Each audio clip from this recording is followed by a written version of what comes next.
Welcome to She Persisted. I'm your host, Sadie Sutton, a 19-year-old from the Bay Area studying psychology at the University of Pennsylvania. She Persisted is the teen mental health podcast made for teenagers by a teen. In each episode, I'll bring you authentic, accessible, and relatable conversations about every aspect of mental wellness. You can expect evidence-based teen-approved resources, coping skills, including lots of DBT, insights, and education in each piece of content you consume. She Persisted offers you a safe space to feel validated and understood in your struggle, while encouraging you to take ownership of your journey and build your life worth living. So let's dive in.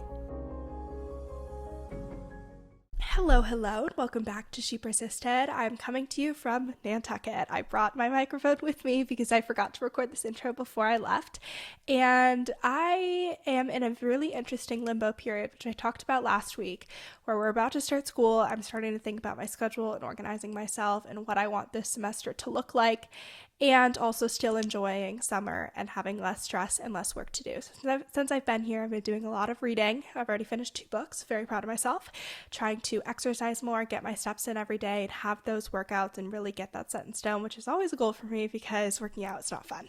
Anyways, I would love to hear what you guys are doing with the end of your summer. Is it the end of summer? We're almost in August. And how you are recharging and refueling before you are starting the fall semester. Because I know for me, if I'm not refueling, I get burnt out so quickly. So would love to hear what your tips are there. Today I'm sitting down with Michael Slepian. He is the Associate Professor of Leadership and Ethics at Columbia University and a recipient of the Rising Star Award from the Association for Psychological Science.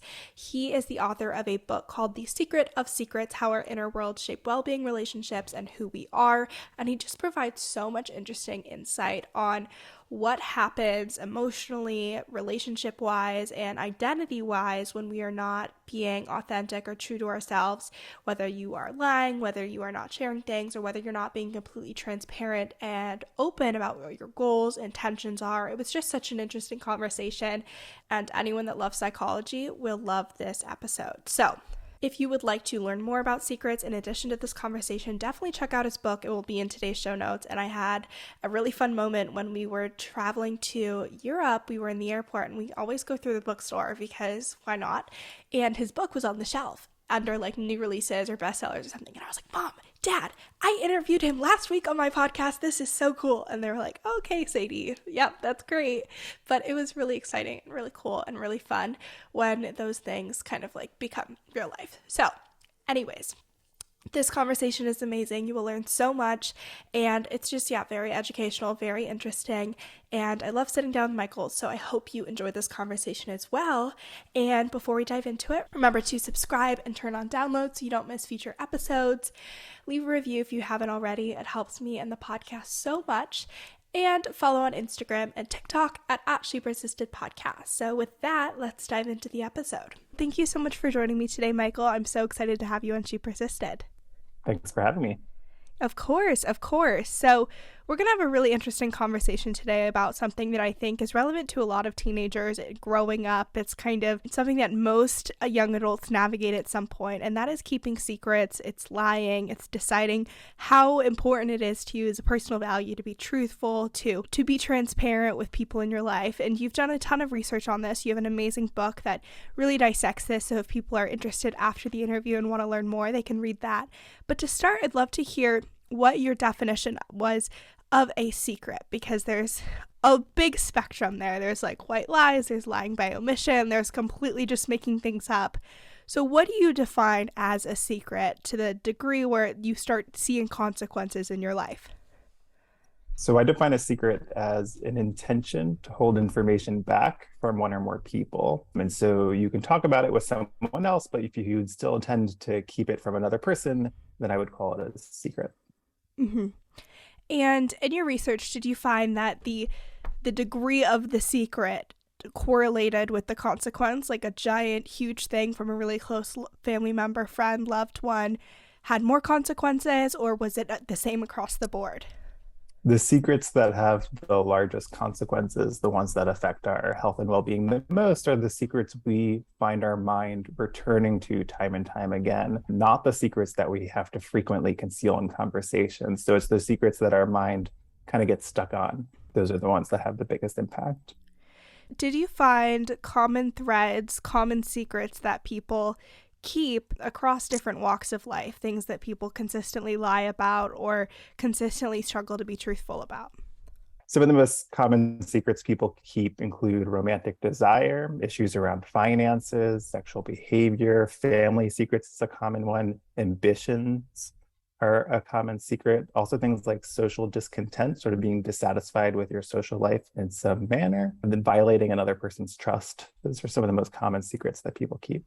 Wow. So that's really interesting. It's not just like finding out about a piece of information and then not disclosing it. It's also if you value something or you want to pursue something and you're not being transparent about that, that can also have similar consequences. Mm-hmm. That's super interesting. So talk to me about the psychology of what happens when you keep a secret. One of those things we just mentioned or something else. When you talked about ruminating on the subject, but what happens when you are intentionally not sharing a piece of information? So one obvious thing that happens is once in a while you hide it in conversation. But Mm-hmm. one reason why the definition is so important in this case is the moment you intend to hold information back from others is the moment you have a secret, well before you ever have the opportunity or the chance to actually hide it in conversation. And so the moment you intend to hold it back is the moment that secret can start affecting you. We find that when someone has a secret, they're likely to have their mind, they're more likely to ruminate on the secret. And so we see that there's three different ways in which a secret can harm you. The more immoral you consider the secret to be, the more shame that secret can evoke. The more you see the secret as personal and sort of individual, the more isolating it can feel to have that secret. And the more emotional the secret, the less insight you feel you have into it, or you're sort of unsure what to do. Mm-hmm. Did you see any like crossovers between people that are highly sensitive to feeling like shame or have low self-esteem that were more prone to feeling those intense emotions, even if the secret did seem like smaller and not as extreme? So one way in which a secret can hurt you is when you're holding it back from other people, you're likely to not find the healthiest way of thinking about it. And so if you're Mm-hmm. especially prone to shame, for example, one thing you might do to try to deal with that is just not talk about it. Mm-hmm. And people who habitually keep secrets as a way of dealing with problems are people who aren't actually working on those problems. And so secrecy is a way to sort of sidestep these experiences of feeling embarrassed or being too embarrassed to open up. But then if you're using secrecy as a way to handle those problems, you're leaving them unsolved or unresolved. Mm-hmm. Mm-hmm. So, talk to me about the personal consequences, like personal well being consequences that occur when you keep a secret. We'll dive into relationships, we'll dive into identity as well. But what happens internally with your own mental health when you're keeping a secret? What we look at when we look at personal well-being, we'll look at things like health and well-being, physical health, we'll look at life satisfaction. Mm-hmm. And having a secret, people who have more secrets have lower life satisfaction, but also the question is not just whether secrets are bad or good, but essentially which secrets harm you and why. And the old idea here before I started doing my research is that the reason secrets hurt our health and well-being is because it's very stressful to hide them in conversation. Mm-hmm. But what we now know is actually there aren't that many conversations that we have where we have to hold our secrets back. You can only hide a secret in conversation when you're talking to someone from whom you're keeping the secret and talking about something related to the secret. It turns out that doesn't happen very often. People rarely ask us questions related to our secret, but we have all Mm-hmm. the time in the world to simply think about the secret. And so, what really seems to hurt personal well-being is not that we have to hide our secrets, but that we have to live with them alone in our thoughts. Today's episode is brought to you by Nut Pods. If you are not familiar with Nut Pods, they are a Whole30 kosher, non-GMO, vegan, and gluten-free creamer company. They have so many amazing flavors, and they just came out with a collaboration with Chamberlain Coffee with their 3 favorite creamers, which is caramel, French vanilla, and sweet cream. My 2 favorites are French vanilla and sweet cream, so we have that in common. But what I love about Nut Pods creamers is that you can buy them in bulk, and they don't have to be refrigerated until you open them. They have unsweetened and sweetened, and these sweetened ones have 0 grams of sugar, which I love. It is perfect in iced coffee, hot coffee. They also have barista milk so that you can put foam on top of your coffees. This is one of my favorite hacks at college because you obviously have limited fridge space and coffee can get super expensive if you're going to Starbucks every single day. So what I do is make my iced coffee, I add in my Nut Pods sweet cream or French vanilla creamer, and I'm good to go. I bring it to class, I drink it before I leave my room, whatever. It's amazing, and I can get like 6 bottles, not have to worry about them going bad, and it's so convenient. It's my favorite. So if you would like to check out Nut Pods, you can go to the link in today's show notes or use code ShePersistedPodcast at checkout for 15% off your order. Again, that is the link in today's show notes or use code ShePersistedPodcast at checkout for 15% off your order. What does that rumination look like when people are really, their thoughts again are controlled by these secrets? I'm thinking of someone who's like an insomniac, they're going to bed and the secret is just running through their head, these scenarios of how it could possibly come out. What does that look like with the people that you researched with? What it often looks like is sort of perseverating on the past, sort of your regrets or feeling like, how could I have done this? Or I feel so stupid. When we focus on the past in that way, it often doesn't get us anywhere. You can't change the past. There's the more helpful way of thinking about it is lessons learned and thinking about what you want to do into the future. But when we're alone with a thought, we often get in these sort of unhelpful loops of thinking where we're just kind of like rehashing the past, and that often doesn't get you anywhere. So with regards to relationships, you mentioned that the keeping a secret is often more harmful to yourself because there's such a small window of time when it would possibly, you would have that stress of telling the other person. But obviously not being truthful can have negative impacts to the relationship. So what did you find from a psychology perspective happens in relationships when you're keeping secrets? So when you're keeping a secret from, for example, a romantic partner or a really close friend, one way that can hurt the relationship is if it makes you all of a sudden not forthcoming or closed off. If one way to keep a secret from someone is to make sure you just never have conversations related to that secret. And so you would never bring up topics, you never bring up the sort of general topic that the secret is about.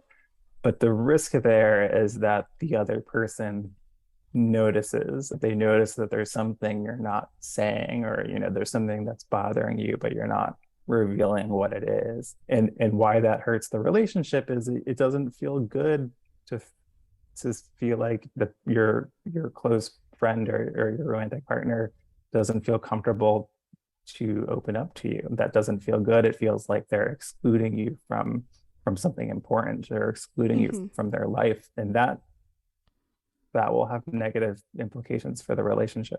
What are the consequences that occur when, say, a friend ropes you into a secret? Like you're gossiping with someone, it's not your secret that you found out, but now you are partaking in the secret keeping. What happens there? When someone confides a secret in you, there's good and bad. The good is that you recognize that, especially if it was something that would be difficult to talk about, you recognize that they've made themselves vulnerable to you and that they felt comfortable opening up to you. And so when people confide in you, you recognize that as an act of intimacy, and that can bring us closer together. But at the same time, if now you have to keep the secret on their behalf, it can become burdensome, just like our own secrets. And we see that is more likely to the extent that your social networks overlap. So if you, or that the secret is involving someone that you know, essentially now if you have to watch what you say to other people around you, that other person's secret can become a burden too. It's like a two-sided coin, because to one extent you're like, it's not as much of a secret because now the person has told one person. So there's not that stress of like, I can't tell anyone. You've told one person, but then there's 2 people that are dealing with the rumination, the relationship consequences. So from your research, did you did you kind of determine if it's almost worse to have multiple people hiding a secret or just one person? Yeah, that's interesting. We haven't done the research and the research hasn't been done yet, but it makes me think of something else that you would want to be mindful of when trying to decide who to tell your secret to. We see that, one risk, of course, with revealing your secret to someone is they reveal it to a third party. They reveal it to someone that Mm-hmm. you wouldn't want them to reveal it to. And we see that that is more likely to happen to the extent that the person who's been confided in considers what you've told them to be immoral. And so if someone is going to be scandalized by what you're telling them, they might not be the right person to talk to, because the more that they, essentially the more they feel that what you've done is wrong, the more likely they are to tell someone else about it, essentially as a form of punishment. And so you really want to Interesting. be careful about who you choose to reveal your secret to. Often it makes things better, but the question is who. Yeah.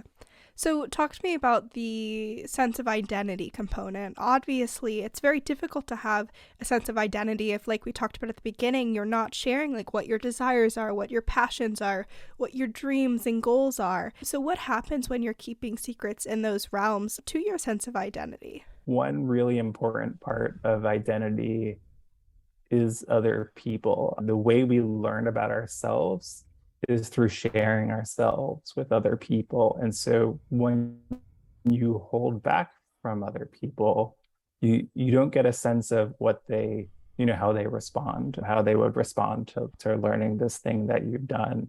And so when you reveal a secret to someone, not only can they help you with that secret, but they can sort of help you think through the implications of that. And they might say like, I understand, or they might say, I can see having made the same mistake. And it might help you understand that, you're not a bad person. You made a mistake, and people make mistakes. But when you choose to be totally alone with something, it's all too easy to come to the conclusion, oh, I'm a bad person or I'm worthless. And, that's what we call shame. And simply talking to another person can make the world of difference in helping you understand, maybe you did a bad thing. That's very different than I'm a bad person. And that's a conclusion that can be hard to come by when you're stuck alone in your thoughts.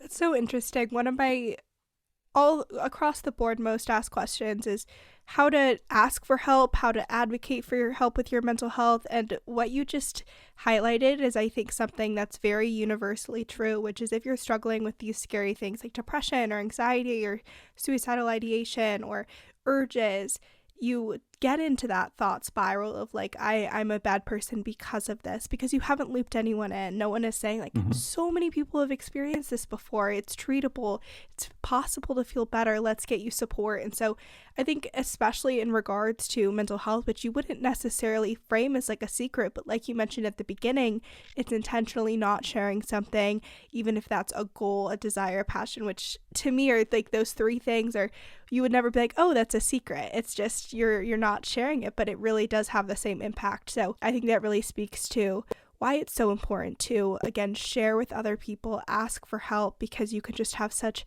profound support that you would never be aware of if you don't for that first time be vulnerable and ask for help. If people attempt to share a secret, ask for help, share something that they're anxious about being vulnerable about, and it goes badly, have you found that they're even more avoidant of sharing that secret in the future? Or is it like you've done it once, going forward, it's easier? The most important thing to know here is that it very rarely goes so poorly. And we Yeah. see that the average response to confiding in someone is very helpful. Even a lukewarm response, people find helpful. And this just goes to show how hard it is to be alone, entirely alone with something. That people don't have to people could just say that sucks, or that I'm so sorry to hear that, and that is helpful. It turns out we don't actually need all that much to feel better. Only when someone responds very negatively do people regret confiding and feel like it's backfired. Uh, and when is that more likely? That's what we were talking about before. If for some reason this person just won't understand what you're talking Yeah, about, being or would think intentional that with it's the other wrong. person. Yeah. Mm-hmm. And That's so huge. choosing, we see that people really prefer to confide in people that they see as compassionate, someone who will be non-judgmental and sort of empathic. People also like to confide in people who are assertive, someone who will push you to do something. And so those qualities will often prove helpful. That's so interesting. And it almost is like that first vulnerability. I've always thought of it as like more something you're doing for yourself than you're doing for validation from the other person, because the anxiety you feel about sharing is so much more overwhelming than like the validation that you might get, like, oh wow, that sucks, I've been there. Like that seems so in like so circumstantial compared to like, oh my gosh, I just completely navigated this giant challenge, I was able to overcome this anxiety, I was able to share this with this other person despite maybe feeling rejection. So it's really something that you do for yourself, almost more so than being like, I need to tell this person so that they'll say that it's okay or that they've been there. And so I think that almost makes it a little bit easier, because you're taking out that component of how will this other person respond. Like, yes, that's anxiety provoking, but you're more nervous about like how that will make you feel, how the Yeah. response will make you feel. And they're going to respond often more positively than you expect them to. And then another thing to think about here is, making yourself vulnerable, revealing something to someone you wouldn't just tell anyone. It's this profound act of intimacy. People often think about their secrets, as this sort of difficult thing that they don't know what to do with. And like, no, you could never, like, it would be a disaster to reveal it to someone. But actually, it's this powerful thing that we can do with our secrets, is to share them with other people. And it's easy to forget that Yeah. opening yourself up to someone is a really, it's a way to deepen a relationship with someone. And so you'll get a little help, and you'll sort of, it's a way to maintain and deepen relationships too. Today's episode is brought to you by teen counseling. Telehealth therapy is one of the greatest things, because even when you're out of town, at college, or you just don't want to go into a therapist's office to have your session, you can still continue your therapy journey and get mental health support. So if you're not familiar with teen counseling, they are BetterHelp's branch for teenagers. So all of these clinicians specialize in working with adolescents and teenagers on all the issues that are important to you, whether that is depression, anxiety, relationships, trauma, school stress, literally anything and everything. They have over 14,000 licensed therapists in your network, so you're bound to find one that works for you. And they offer talk, text, and video counseling. So depending on what level of support you're looking for, you are able to get it. So you can do video counseling once a week, once every other week, and you can text your therapist in between sessions, whatever works for you. So if you want to check out teen counseling, you can go to teencounseling.com/shepersisted or use the link in today's show notes. Again, that is teencounseling.com/shepersisted to find a therapist today. So, advice for people that are scared to be vulnerable, scared to ask for help or share something that they've never shared before. Is the advice just blanket, don't keep secrets? Is there a certain way you should work up to sharing something that you're scared about divulging? What tips do you have for listeners who would like to be more vulnerable, but that's really scary?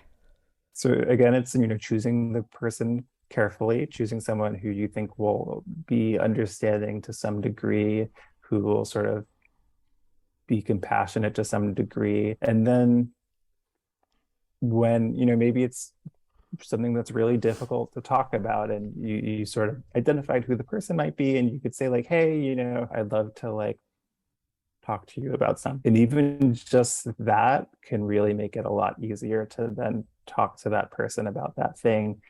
One thing that's so difficult about secrets is there's very rarely the moment that just makes it so easy to reveal. I've been in this situation before where you have a secret and you're like, okay, I'm going to reveal the secret, I'm just going to wait for the right time, and it never comes. You kind of have to Mm-hmm. create that situation for yourself and just say, hey, I'd like to ask you something, or I want to talk about something, or there's something serious I'd like to talk about. Whatever's the sort of thing that can get the conversation started in a way that's less threatening, rather than just like coming out and saying it, which might feel out of the blue. Yeah, and maybe even flagging what the general topic you want to discuss is. That can make it a lot easier. Yeah. When I was in residential treatment, we did this thing called exposure to exposure. It was one of our group therapies that we did every single week. And we would have this thing called vulnerability group where everyone would like sit in a circle and you'd be vulnerable about one thing. It didn't matter what it was, but it had to give you that anxiety, and then you would work through it. And it was like everyone's least favorite thing. Like we would like count down the days, like, oh my God. People would be like, I can't go today, I'm having a mental breakdown. And the staff would be like, no, you have to go. And they'd be like, okay, fine. Setting yourself up in a situation where you can handle being vulnerable in that safe environment where you can work through that made it so much easier to then in the future be vulnerable with a parent or with a friend or with an adult that you trust, because you've shown yourself that you can handle those emotions. You've exposed yourself to that threat in a safe environment, and you knew how to cope with the emotions that arose. You were able to handle the situation effectively. Yes, it was scary and overwhelming to be vulnerable, but like you mentioned, in most situations it goes well. It's perceived well. It's not a negative experience, especially if you're intentionally choosing your audience. And so I think that's a great way as well to kind of practice being vulnerable, practice sharing these secrets so that you can work up to whatever this big overwhelming thing is that you want to talk to a parent, friend, family member about, but it seems too scary initially. And when it is that way, when it does require some courage or some bravery, know that the other person will recognize that Yeah. and understand that and appreciate it. Mm-hmm. Did you find that there was ever any times where it's good to keep a secret? I feel like there are so many different social situations where you're like telling this person this thing that someone's saying about them will just hurt their feelings. Are there situations like that where you're like, it's okay to keep a secret? Like, it makes sense. You don't have to 100% be vulnerable and transparent all the time. Or is it better for your own mental health, relationships, and identity to just be transparent all the time? There's definitely a class of secrets where it's you're better off by keeping them if what you're going to do by revealing it is hurt someone else. Someone said something very negative about someone that that there's not often much gained by then telling that person that thing, except for making them feel worse. And so certainly situations like that, if you feel like you're protecting someone or protecting someone's feelings by keeping a secret, often it's the right decision. Now, if it's something really big that now you feel like you're struggling with having to keep this secret yourself, you could talk to a third party about it. You don't have to reveal it to the person that's going to get hurt by it, but you could, if you feel like you need to talk about it, like you could carefully choose someone else to talk about it with while still protecting that other person.